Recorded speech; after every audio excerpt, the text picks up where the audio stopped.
दुर्योधन की मृत्यु के बाद उसकी पत्नी ने तो कर ली थी अर्जुन से शादी।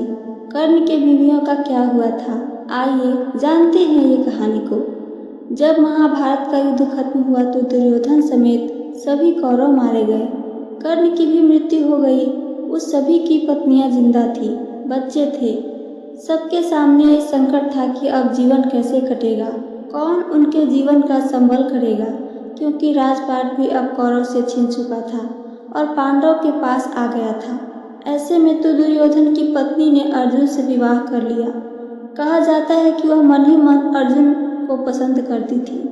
उनका नाम भानुमति था, जिसे महाभारत की बुद्धिमान और व्यवहारिक महिलाओं में माना जाता है। लेकिन कर्ण की पत्नियों का क्या हुआ, क्योंकि ये बात तो सबको मालूम हो चुकी थी कि कर्ण तो वास्तव में पांडवों के बड़े भाई और कुंती के ही पुत्र थे। दुर्योधन की पत्नी भानुमति अपूर्व सुंदरी थी। महाभारत में दुर्योधन की पत्नी का 3 बार जिक्र मिलता है। शांति पर्व में बताया गया है कि दुर्योधन ने कर्ण की मदद से राजा चित्रांगद की बेटी भानुमति का स्वयंवर से अपहरण करके विवाह कर लिया था। बाद में स्त्री पर्व में भी दुर्योधन के साथ गांधारी ने भानुमति का जिक्र किया है। भानुमति के एक बेटा और एक बेटी थी। वही कर्ण की 2 पत्नियां का जिक्र महाभारत और ग्रंथों में मिलता है। पहली पत्नी का नाम वृषाली था और दूसरी पत्नी का सुप्रिया थी। कर्ण के युद्ध में मारे जाने के बाद उनकी पत्नियों के बारे में कई कहानियां और मान्यताएं हैं। वृषाली ने कर्ण की मृत्यु के बाद उनकी चिता पर ही समाधि ले ली थी। कर्ण की दूसरी पत्नी सुप्रिया के बारे में भी ऐसा कोई जानकारी नहीं है कि उन्होंने दोबारा विवाह किया या नहीं।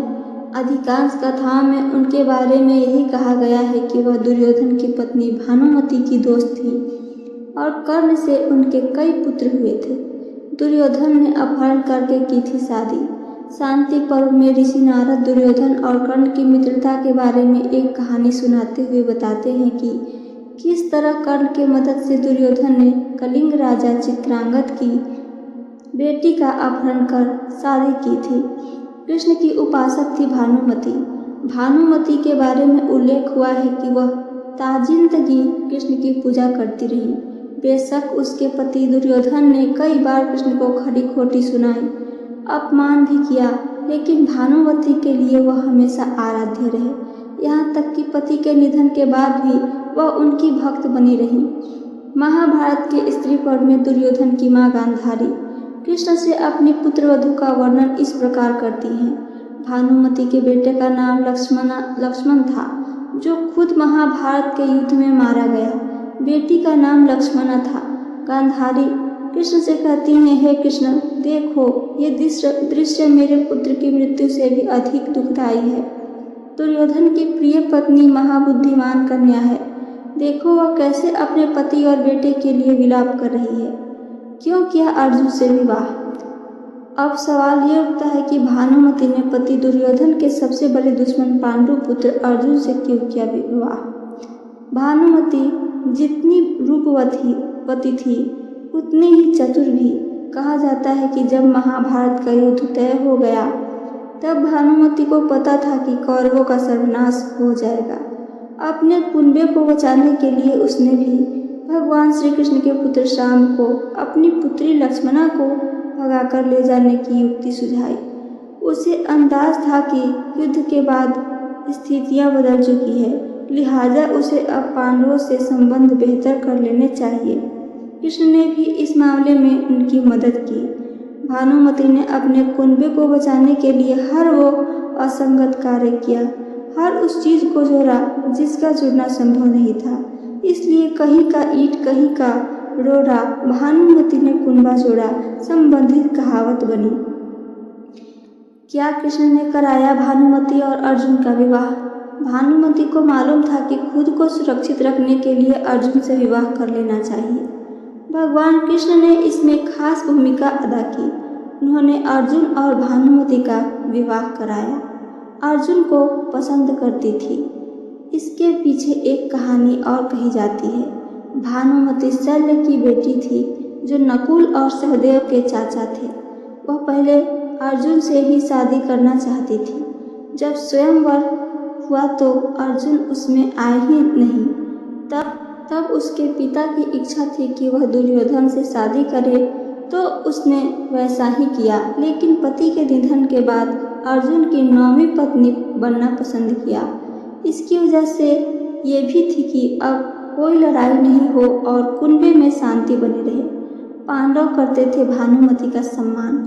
महाभारत युद्ध के बाद की उत्तर कथा ज़्यादा नहीं मिलती, लिहाजा किसी बड़े ग्रंथ में अर्जुन और भानुमति के विवाह की कोई जानकारी नहीं मिलती। लेकिन ये बात एकदम तय है कि महाभारत युद्ध में भीम के हाथों दुर्योधन की मृत्यु के बाद पांडवों ने भानुमति का सम्मान किया। वह अपने भविष्य को लेकर अनिश्चित थी। उसने कौरव का पांडव परिवारों को एकजुट करने की कोशिश की। कुछ जानकारियाँ ये भी कहती हैं कि वह पति के निधन के बाद विधवा रही। कथाएं ये भी कहती हैं कि भानुमति ने अपने ससुराल में रहकर धृतराष्ट्र की सेवा की। धृतराष्ट्र के साथ गंगा नदी के किनारे रहकर तपस्या भी की। बाद में भानुमति ने गंगा में समाधि ले ली थी। भानुमति को जब लगा कि दुर्योधन उस पर शक ना करे, एक तमिल लोक कथा है जिसमें बताया गया है कि दुर्योधन के कहने पर कर्ण अक्सर भानुमति के देखभाल के लिए उसके पास आ जाता था। कर्ण और भानुमति ने पासा खेलना शुरू किया। धीरे धीरे कर्ण जीतने लगा। इसी बीच दुर्योधन लौटा, कमरे में प्रवेश किया। पति को अंदर आते देख भानुमति सम्मान से खड़ी हो गई। कर्ण को पता नहीं लगा। उसको लगा कि भानुमति इसलिए उठ गई क्योंकि हारना नहीं चाहती। कर्ण ने भानुमति की शॉल पकड़कर खींचा तो शॉल के मोती बिखर गए। इससे भानुमति की स्थिति बहुत विचित्र हो गई।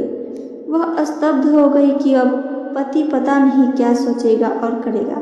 तब दुर्योधन ने समझदारी का परिचय देते हुए दोनों को अप्रिय स्थिति से बचा लिया।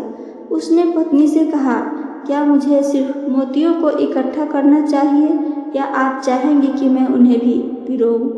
दरअसल दुर्योधन को अपनी पत्नी पर बहुत ही विश्वास था। शिवाजी सावंत के उपन्यास मृत्युंजय में जो कर्ण के जीवन पर आधारित है, उसमें लिखा है कि भानुमति की एक दासी थी जिसका नाम सुप्रिया था, जो उसके बहुत करीबी थी। जब दुर्योधन और कर्ण ने भानुमति का अपहरण किया तो सुप्रिया भी साथ चली आई थी। जब भानुमति ने दुर्योधन को अपना जीवन साथी स्वीकार कर लिया तो सुप्रिया ने कर्ण को पति चुना था। कर्ण की पत्नियों ने नहीं की फिर शादी। कर्ण की पहली पत्नी विरसाली दुर्योधन के रथ के सारथी सत्यसेन की बहन थी। कर्ण की दूसरी पत्नी सुप्रिया भी समझदार थी। विरसाली से कर्ण को 3 पुत्र थे, जबकि सुप्रिया से 3 पुत्र थे। बताते हैं कि सुप्रिया उच्च सामाजिक स्थिति वाले परिवार से आई थी। ये तो तय है कि कर्ण की दोनों ही पत्नियों ने दोबारा विवाह नहीं किया, लेकिन ये पता चलने के बाद कि कर्ण कुंती के ही पुत्र थे, ये माना जाता है कि पांडवों ने सुप्रिया और उनके पुत्रों की देखभाल की। तो ये थी मेरी आज की महाभारत की कहानी। मेरी कहानी आप सबको पसंद आई है तो चैनल को सब्सक्राइब करके वीडियो को लाइक करना ना भूलें।